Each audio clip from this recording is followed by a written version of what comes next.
অনেকেই ভাবো স্মোকি আইস করতে গেলে অনেক কাজল বা আইলাইনার লাগে, কিন্তু আজ আমি তোমাদের দেখাবো কিভাবে শুধু সামান্য কাজল আর আইশ্যাডো দিয়ে কোনো আইলাইনার ছাড়াই একটা সুন্দর ব্রাউন স্মোকি আইস তৈরি করা যায়। যে কোনো আই মেকআপের একটা খুব গুরুত্বপূর্ণ রুলস হলো সবসময় বাইরের দিকটা লাইট শেড দিয়ে শুরু করবে, তারপর ধীরে ধীরে ডার্ক শেডের দিকে যাবে। এতে কি হয়, ব্লেন্ডিংটা অনেক বেশি সুন্দর আর প্রফেশনাল দেখায়।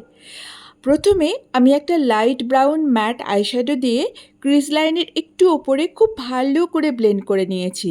এই শেডটাই কিন্তু পুরো লুকের বেসটা তৈরি করবে। এরপর মিডিয়াম ব্রাউন শেড দিয়ে ক্রিজ লাইনে আরও একটু ডেপথ তৈরি করেছি এবং লোয়ার ল্যাশ লাইনেও কিন্তু আমি স্মাচ করে নিয়েছি এই ব্রাউন শেডটা। এবার ল্যাশ লাইনের একদম কাছে খুবই অল্প করে কাজল লাগাচ্ছি। দেখতেই পাচ্ছ এখানে আমি একদমই বেশি কাজল ব্যবহার করছি না। তারপর কি করব, ডার্ক ব্রাউন আইশ্যাডো দিয়ে সেই কাজলটাকে সুন্দর করে স্মাচ করে ব্লেন্ড করছি। এই স্টেপটাই স্মোকি এফেক্টটা তৈরি করে, কিন্তু লুকটা খুব সফট আর এলিগ্যান্ট রাখে। এরপরে আমি কি করব, ভালো করে স্মাচ করে নেব যাতে কোনো হার্শ লাইন না থাকে। এটা কিন্তু ভীষণ ইম্পর্ট্যান্ট। তুমি যদি স্মোকি আইস করো, ব্লেন্ডিং ইজ দ্য কি। সো এটা কিন্তু তোমরা সবসময় মাথায় রাখবে। তারপরে আমি আপার আর লোয়ার ল্যাশ লাইনে আমি কাজল লাগিয়ে নিলাম।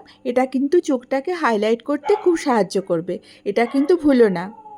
তারপরে খুব ভালো করে ব্লেন্ড করে আউটার কর্নারটাকে একটু ইলঙ্গেটেড করলাম যাতে আইসটা একটু বড় লাগে দেখতে। এরপরে আমি একটা আইলিডে খুব সুন্দর শিমার শেড লাগাচ্ছি যাতে চোখটা আরও ব্রাইট আর গ্ল্যামারাস লাগে। এরপরে আমি মাস্কারাও ইউজ করব। মাস্কারা আমি যেভাবে ইউজ করেছি ঠিক সেইভাবেই লাগাবে তোমরা। এতে কি হয়, আইল্যাশগুলো কিন্তু খুব ছাড়া ছাড়া থাকে এবং দেখতেও খুব সুন্দর লাগে। তারপরে আমি আইব্রো বোনে সামান্য হাইলাইটারও লাগিয়ে নেব, এতে চোখটা আরও ওপেন আর ডিফাইন দেখাবে। সবশেষে আমি ফলস আইল্যাশ লাগিয়ে নিয়েছি। আমি কিন্তু কোনো আইলাইনার ইউজ করলাম না এবং ডিপ কাজলও ইউজ করিনি। খুবই অল্প পরিমাণ কাজল দিয়ে আর ব্রাউন আইশ্যাডো দিয়ে এই লুকটা তৈরি হয়েছে। সো এই এলিগেন্ট সফট ব্রাউন স্মোকি আইসটা দেখতে কেমন লাগলো বন্ধুরা? ভিডিও ভালো লাগলে লাইক কমেন্ট শেয়ার করতে ভুলো না।